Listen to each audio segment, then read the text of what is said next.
as expected, Oprah may be planning a 2020 run for the presidency of the United States. But as you see here by the headline, she says she's waiting on a clear sign from God. Check out the article.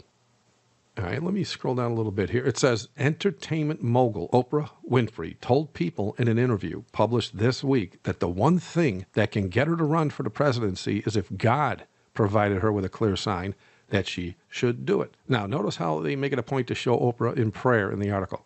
Have you seen the videos of Oprah denying Jesus Christ as Lord so as to generate another Jesus as the prophecy predicted will happen today? I mean, there's so many videos now, all I can do is give you a link wherein they are listed in YouTube. And all the links are in my blog entry for today, by the way. And so it is obvious the God she prays to is not the Jesus Christ of the Bible. Still, if she decides to run, she will claim that the God of heaven is the one that told her to run. Now, I doubt seriously that she will run, as she knows nothing about politics or even how to run a nation. But in today's world, wherein we have seen puppets in the White House the last few decades, anything can happen. But I say that the timing of her announcement is perfect, as anyone that saw my last video can see. The talk of religion in politics is ramping up so as to normalize political religiosity in the minds of the American people, because as prophesied, the need for religious laws is a must if they are ever going to be able to enforce the mark of the beast. And since all the preachers in this nation, in every denomination, has already vowed to create an image to the beast, which means they mix their churches with the state, we already have a government religion. And as was illustrated in my last video, the mark of the beast is in fact a religious law. So this is why the politicians, and even the ones that are thinking about running for office, are going to be using God a lot in their political statements. And so it's obvious as to why Oprah made this announcement when she did. And think about this as well. If who she calls God doesn't speak to her, telling her to run for office, then all she did by her announcement was to bow to her dying God so as to use her popularity to keep the religious banter active in the media, because she has a lot of ears that listen to her. But if she decides to run, she will be able to escalate her so-called religion in politics, because the common sense question has to be, what do you think is going to be the very first question every single news agency is going to ask her on day one of her political campaign? You guessed it. They're all going to ask the same question. They're going to ask her what sign God gave her that made her know it was time for her to run for president. And so right from Jump Street, her campaign is going to be drenched in religiosity, because she will be known as the candidate God officially endorsed.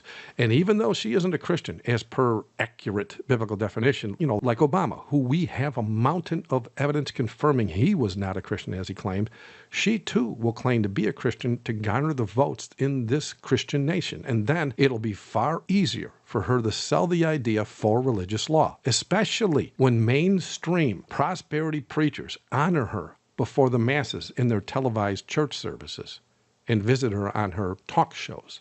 And why in these last days, wherein the sins of mankind declared to be an evil and adulterous generation, is someone as popular as Oprah asking God for a sign? Well, it's because of what Jesus said in Matthew 12:39, which was that an evil and adulterous generation is always going to seeketh after a sign. And so it was expected that someone like Oprah, who denies Jesus Christ as Lord and has promoted a new age movement that embraces satanic theology to billions, would be puffed up by the powers that be in this sin-sick world. The fact she believes that God is jealous of her proves Satan has a tight grip on this woman.